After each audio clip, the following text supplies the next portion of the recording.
Mm. Welcome back to our class on the book of Acts. We are covering some of the passages that were not covered in the Peter in Acts and Paul in Acts classes from several years ago. And we are near the end of this particular quarter. Today we're going to be looking at the riot in Ephesus. And you may be thinking, in the previous classes, today said Paul heads to Jerusalem. And so this was the outline, and you can see there Acts 19:21 down through chapter 20, verse 16, which was a little aggressive back when I was doing the outline. So I have changed today's lesson to the riot in Ephesus. And next week, we will look at Paul begins the trip to Jerusalem. So here's the new outline. We'll look at chapter 20, verses 1 to 16 next week. And then there will be at least two more quarters of studying Acts. And so at the very end, we will do Acts chapter 28, probably uh, whenever I do that, maybe one of these classes a year. And so in a couple years, we'll look at Acts 28. So for today, though, let's read the entire section to begin, and then we'll go through and look at things kind of verse by verse. So Acts 19:21 to 41. Now, after these events, Paul resolved in the Spirit to pass through Macedonia and Achaia and go to Jerusalem, saying, after I've been there, I must also see Rome. And having sent into Macedonia two of his helpers, Timothy and Erastus, he himself stayed in Asia for a while.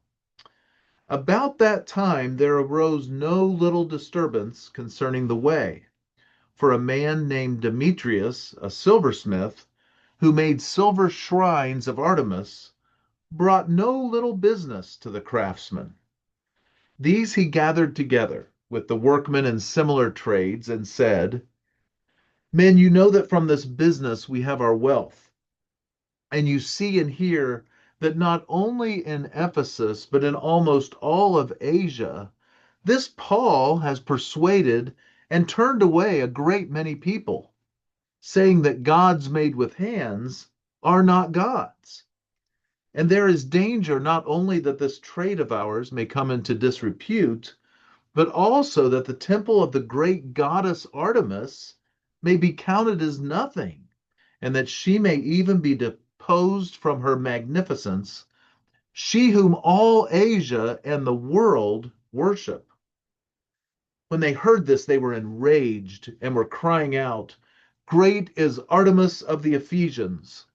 So the city was filled with the confusion, and they rushed together into the theater, dragging with them Gaius and Aristarchus, Macedonians who were Paul's companions in travel. But when Paul wished to go in among the crowd, the disciples would not let him. And even some of the Asiarchs, who were friends of his, sent to him and were urging him not to venture into the theater. Now, some cried out one thing, some another, for the assembly was in confusion, and most of them did not know why they had come together. Some of the crowd prompted Alexander, whom the Jews had put forward. And Alexander, motioning with his hand, wanted to make a defense to the crowd. But when they recognized that he was a Jew, for about 2 hours they all cried out with one voice, great is Artemis of the Ephesians. And when the town clerk had quieted the crowd, he said, men of Ephesus, who is there who does not know that the city of the Ephesians is temple keeper of the great Artemis and of the sacred stone that fell from the sky? Seeing then that these things cannot be denied, you ought to be quiet and do nothing rash. For you have brought these men here who are neither sacrilegious nor blasphemers of our goddess. If therefore Demetrius and the craftsmen with him have a complaint against anyone, the courts are open and there are proconsuls. Let them bring charges against one another. But if you seek anything further, it shall be settled in the regular assembly. For we really are in danger of being charged with rioting today, since there is no cause that we can give to justify this commotion. And when he had said these things, he dismissed the assembly.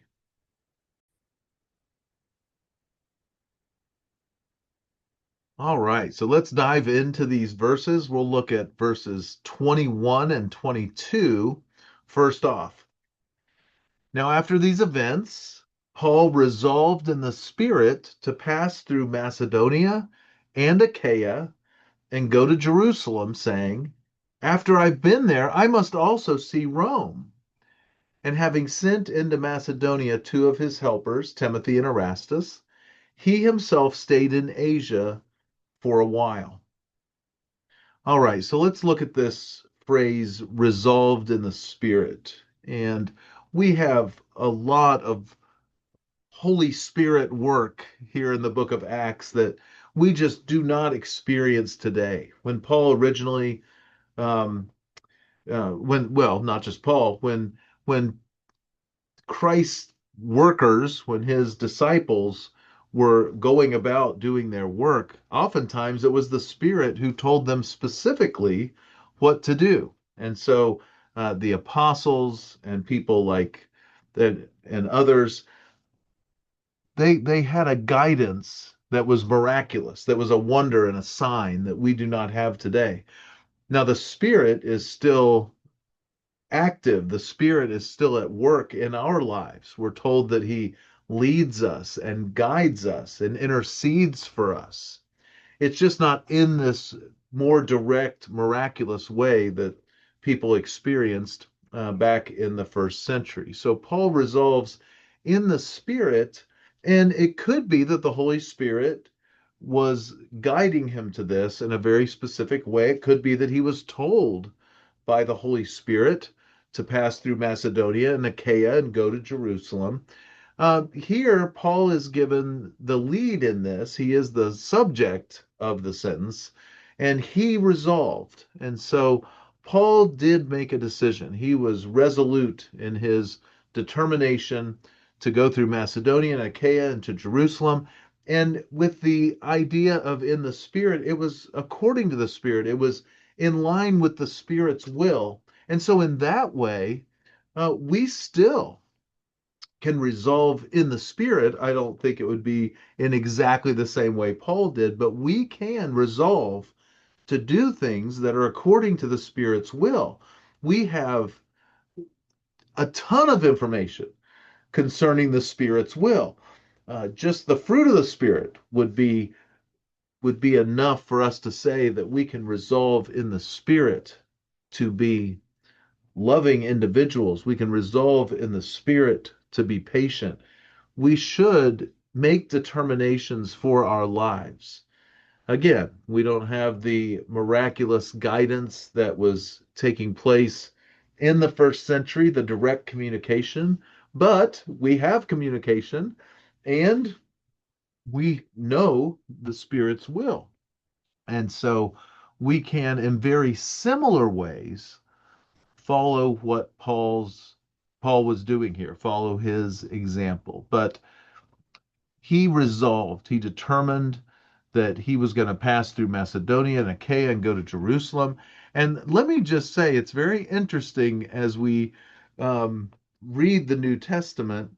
Let's look at this map here for a second. So Paul um, is he has resolved to go to Macedonia and Achaia, so modern day Greece, and this whole part of the third missionary journey, this whole time in Macedonia and Achaia, we're told he spent 3 months in Greece, and so this whole time 6 verses in our text.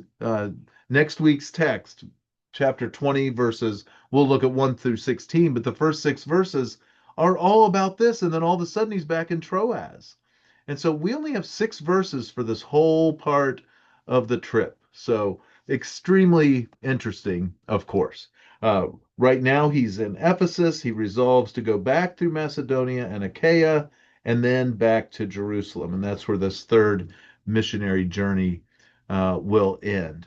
Also, notice he sends two people ahead. He sent Timothy and Erastus ahead of him into Macedonia, and we're told that he stayed in Ephesus in Asia a little bit longer. So he's resolved to do this. He has sent off Timothy and Erastus, and now let's check out what happens. Starting in verse 23. About that time, there arose no little disturbance concerning the way.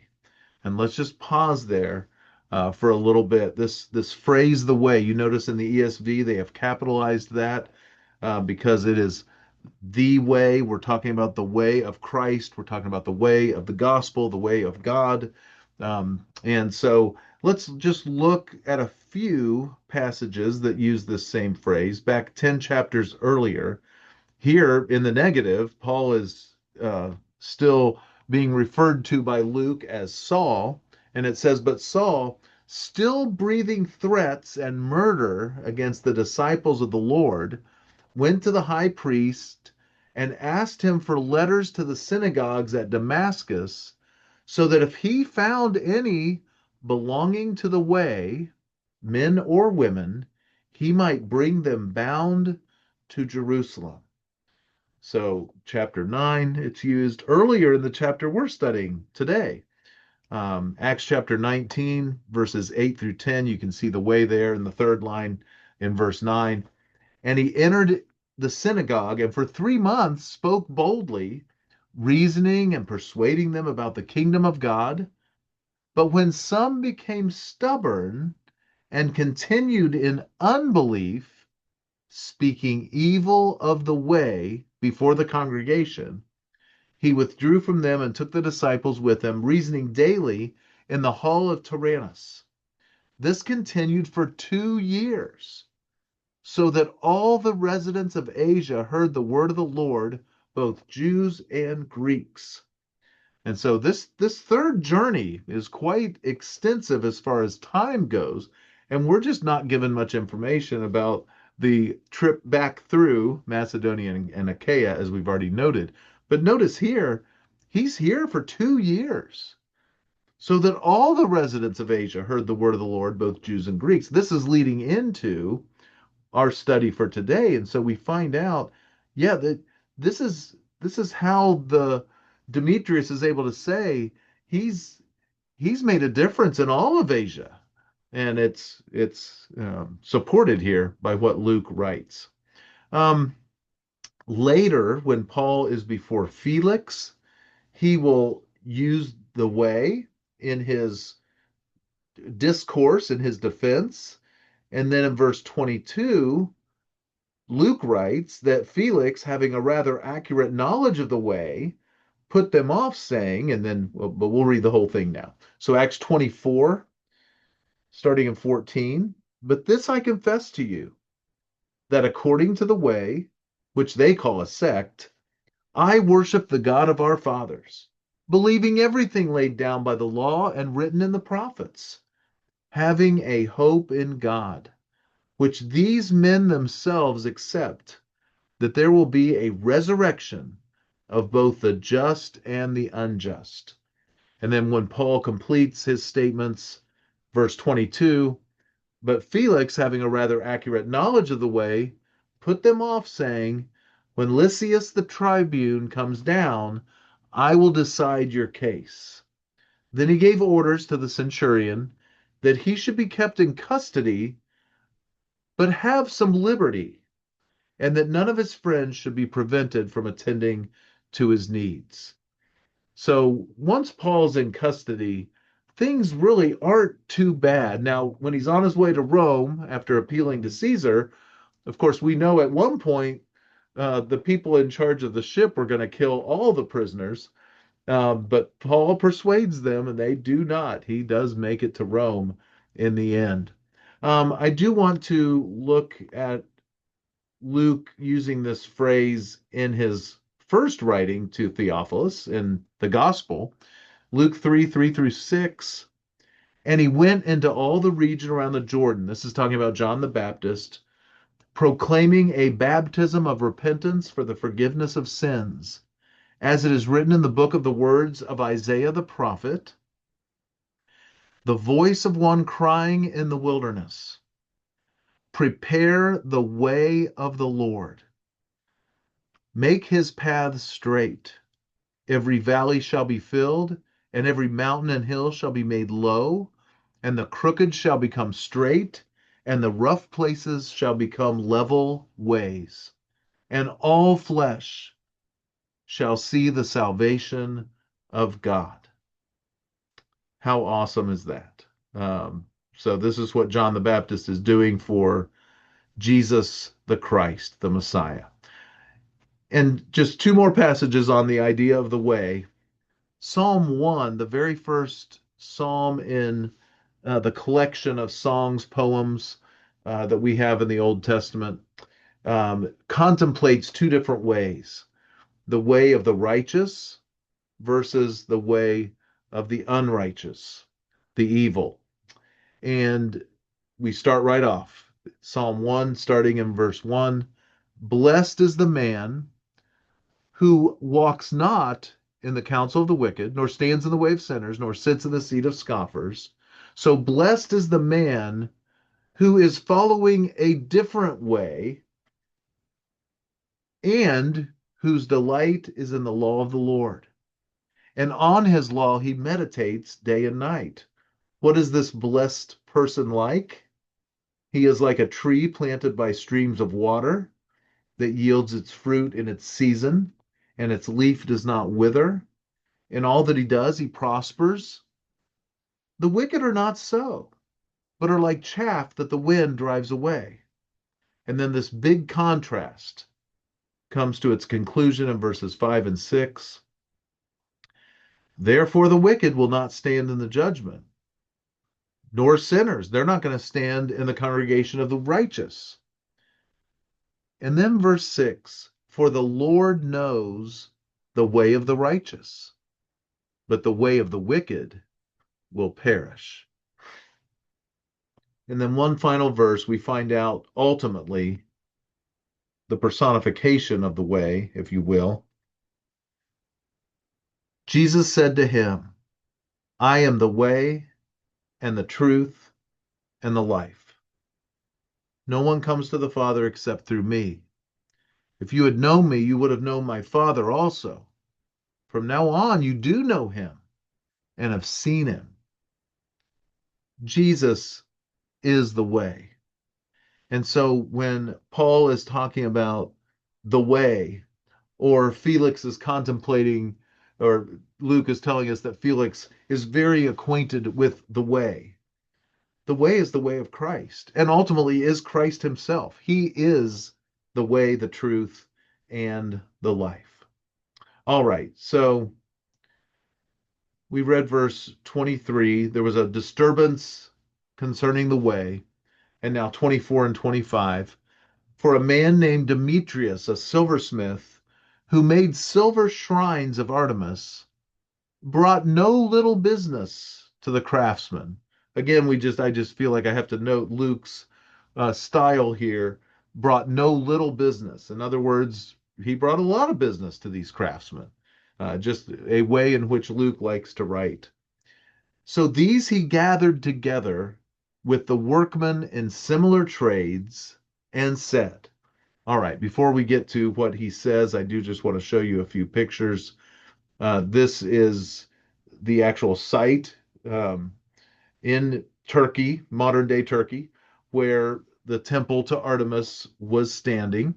And they have built a replica of that on a different site, obviously.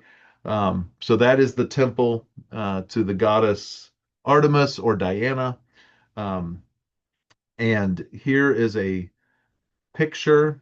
Picture might not be the right. It is a picture of a statue of Artemis, and the original was made from dark wood, and so you see the actual skin of Artemis is in that dark wood. And so you can even see the feet coming out at the bottom.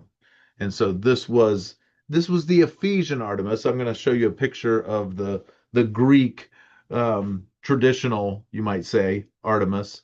So here is a picture of her. Now the orbs on her abdomen, some considered to be breasts, showing fertility, showing really what she was all about, fertility and motherhood and things like that. And so it is conceivable, but they would be brown. They would be part of the wood if it was part of her skin. But you can see the fountain built in the 1500s definitely felt that that's what those represented. And so with the water coming out, makes that kind of obvious. You can see barely through the ivy or whatever growth that is. You can see that this is a replica. You can see the legs together. And by the way, this is very interesting. The stance is like the stance of an Egyptian, what we see in a lot of the Egyptian statues, the legs together. Um, and so there was definitely some influence there that is talked about. Here is the Greek Artemis as opposed to the Ephesian Artemis. The Greek Artemis being the the goddess of the hunt, um, and and so anyway, and represented by the deer. So anyway, quite a bit of difference there. There's tons of information online about Artemis slash Diana. So if you are interested in checking that out, there's plenty to look at. Really interesting stuff, actually. So, and then one more thing I wanted to show, just this is a diagram. I thought this was really neat. I hadn't seen this before. This is showing the seven wonders of the ancient world, and the only one still standing, obviously, is the Great Pyramid of Giza. And then it shows the relative heights down at the bottom. So it shows the years they existed, or what they people feel. So the Great Pyramid of Giza from way, way back all the way to present day. The Hanging Gardens of Babylon, the Temple of Artemis at Ephesus, what we're interested in right now.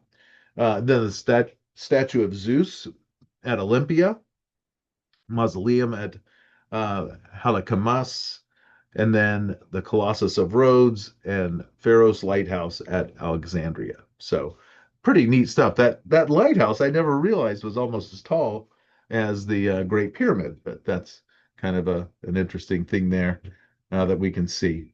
All right, so let's get back to our text. The Now we have what he says. So he's gathered people together. I think that's significant. The people the people against the way, or the people against the Jews, the people fighting God, oftentimes gather together to, to create chaos, or to actually fight, like the Philistines did in the Old Testament. I mean, sometimes people were actually fighting wars against God's people. But here they gather together, and Demetrius makes this statement. Men, you know that from this business we have our wealth. This is how we make our money. And you see and hear that not only in Ephesus, but in almost all of Asia, this Paul has persuaded and turned away a great many people, saying that gods made with hands are not gods. We're going to look at the Isaiah passage that you might already be thinking about. Paul is stating the truth. Gods made with hands are not gods. And Demetrius is pointing that out. He's speaking this crazy talk. He continues, verse 27, and there is danger not only that this trade of ours may come into disrepute, but also that the temple, so he not only talks to them concerning financial things, but he strikes the emotional chord too. But also that the temple of the great goddess Artemis may be counted as nothing, and that she may even be deposed from her magnificence. She whom all Asia and the world worship. All right, so let's take a little break from Acts 19 and go back to Isaiah 44, starting in 9. All who fashion idols are nothing. This would include Demetrius and all his cohorts. And the things they delight in do not profit. Their witnesses neither see nor know, that they may be put to shame. Who fashions a god or casts an idol that is profitable for nothing? People aren't just doing this for fun. Behold, all his companions shall be put to shame. And the craftsmen are only human. And I don't think this has anything to do with Acts 19, but let them all assemble. Let them stand forth. Let's bring together these idol makers. Let's bring together these people who believe in false gods and bring them together. Well, of course, they brought themselves together, but this is in terms of a judgment. They shall be terrified. They shall be put to shame together. And then here in the book of Isaiah, it goes on. The ironsmith takes a cutting tool and works it over the coals. He fashions it with hammers and works it with his strong arm. He becomes hungry and his strength fails. He drinks no water and is faint. The carpenter stretches a line. He marks it out with a pencil. He shapes it with planes and marks it with a compass. He shapes it into the figure of a man, with the beauty of a man to dwell in a house. He cuts down cedars, or he chooses a cypress tree or an oak and lets it grow strong among the trees of the forest. He plants a cedar and the rain nourishes it. Then it becomes fuel for a man. He takes part of it and warms himself. He kindles a fire and bakes bread, and he makes a god and worships it. He makes it an idol and falls down before it. Half of it he burns in the fire.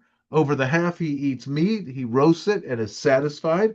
Also, he warms himself and says, "Ah, I am warm. I have seen the fire." And the rest of it he makes into a god, his idol, and falls down to it and worships it. He prays to it and says, "Deliver me, for you are my God." They know not, nor do they discern, for he has shut their eyes so that they cannot see, and he shut their hearts so that they cannot understand. No one considers, nor is there knowledge or discernment to say, half of it I burned in the fire, and I also baked bread on its coals. I roasted meat and have eaten. And shall I make the rest of it an abomination? Shall I fall down before a block of wood? He feeds on ashes. A deluded heart has led him astray, and he cannot deliver himself or say, is there not a lie in my right hand? The very idol is a lie. All right. So back to Acts 19, Demetrius and his fellow workers and fellow craftsmen, this is them. This is what they are like. And so they can't move past it. They want their profits, profits. They want their money, they want their profits, and they want to continue with their business because it makes them good money. All right. So when the people Demetrius had gathered together, when they heard this, they were enraged and were crying out, "Great is Artemis of the Ephesians." So the city was filled with the confusion, and they rushed together into the theater, dragging with them Gaius and Aristarchus, Macedonians who were Paul's companions in travel. And of course, Paul wanted to go in there. Paul wanted to be a part of this. But when Paul wished to go in among the crowd, the disciples would not let him. And even some of the Asiarchs who were friends of his, so people right there in the town, they sent to him and were urging him not to venture into the theater. Now, some cried out one thing and some another, for the assembly was in confusion, and most of them did not know why they had come together. We see the same thing today. I just saw a video. I could not find it. I wanted to put it in here in the slides, but there was an interview with someone at a riot here in the United States. Just recently, I mean, this is in the last week or two, maybe a month. But anyway, there was someone interviewing this guy who was at this riot, and he had this sign, and the person said, "What do you think about blank?" And blank was what was on the sign. I don't remember what it was, and he had never even heard of the person or the event. He had no idea why he was there. The interviewer went on, why he said, "I'm just here because everyone's here. There's energy here. There's excitement here." I mean, he could have said what's on your screen. I'm just here for the riot. The same thing that happened 2,000 years ago still happens today. People just follow around like sheep without a shepherd, I think we could say. All right, so continuing on, verse 33, some of the crowd prompted Alexander, whom the Jews had put forward, and Alexander, motioning with his hand, wanted to make a defense to the crowd. But when they recognized that he was a Jew, and therefore they were lumping him in with Paul, for about 2 hours, can you imagine? 2 hours they kept yelling this. For about 2 hours, they all cried out with one voice, "Great is Artemis of the Ephesians." I mean, talk about a group of people being worked up. That's what's happening here.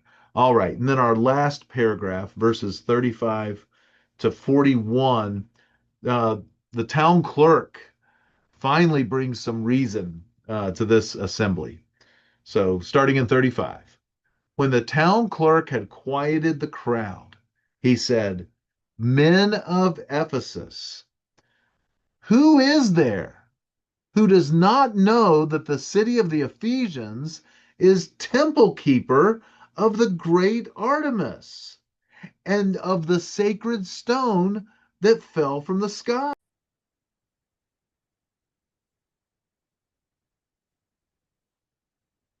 So the stone that fell from the sky, some versions just have temple keeper of the great Artemis and of the image, her image that fell from the heavens, a gift from the gods, probably he is getting at here. So he points out in verse 36, seeing then that these things cannot be denied, you ought to be quiet and do nothing rash. He's saying, the city of Ephesus is not going anywhere. Artemis is not going anywhere. Why are you worrying about these things? Seeing that these things cannot be denied, you ought to be quiet and do nothing rash. For you have brought these men here who are neither sacrilegious nor blasphemers of our goddess. The town clerk, knows that. I mean, Paul's been there now for 2 years. He knows they're not bashing Artemis. He knows what they're doing. They're doing what they're doing. So he goes on. If therefore Demetrius and the craftsmen with him have a complaint against anyone, the courts are open and there are proconsuls. Let them bring charges against one another. And I think that's great. Let them bring charges against one another.